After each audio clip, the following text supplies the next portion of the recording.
ክርስቶስ የመገለጥ ውጤት እንጂ የሃይማኖት ስርዓት አይደለም። ክርስቶስ ኢየሱስ ኃጢአተኞችን ለማዳን ወደ ዓለም መጣ የሚለው ቃል እውነተኛና ሰው ሁሉ ሊቀበለው የሚገባ ነው። አንደኛ ጢሞቴዎስ ምዕራፍ 1 ቁጥር 15 ይህ እውነት ነው። ኢየሱስ ነው ያመጣው። ኢየሱስ ክርስቶስ ኃጢአተኞችን ለማድረግ ለማዳን ኢየሱስ ለምን መጣ ስትሉ ለማዳን አምነነው ድነንበታል። አምነነው ከምግብ ባለፈ ተባርከንበታል። ኢየሱስ ሃይማኖታችን ሳይሆን የመገለጥ ውጤት ነው። ስለ ኢየሱስ መወለድ ማን ነው? እሱ ማቴዎስ ኢየሱስ አለ እሱ ንጉስ ነው አለ።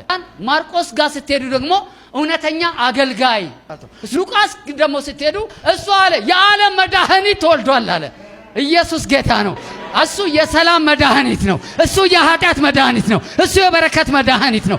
ዮሐንስ ጋር ደግሞ ስትሄዱት ዮሐንስ ሰው እንዳትጫወት አለ። እሱ ከማርያም ከምናምን ስለመጣ ሰው አይደለም አለ። እሱ በመጀመሪያ ቃል ነበር አለ።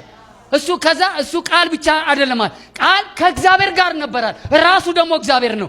እግዚአብሔር አሰራሩ ይገርማል አለ። ይሄ ቃል አለ ስጋ ለብሶ መጣና ምን ሆነ? አምላክ አካል ለበሰ አለ። ራሱ እንደውም ምንድነው አለ? አምላክ ነው። አምላክ ሆኖ የመጣው ደግሞ ምን ሊሰጥ ነው አለ? ሕይወት። ኢየሱስ ጌታ ነው።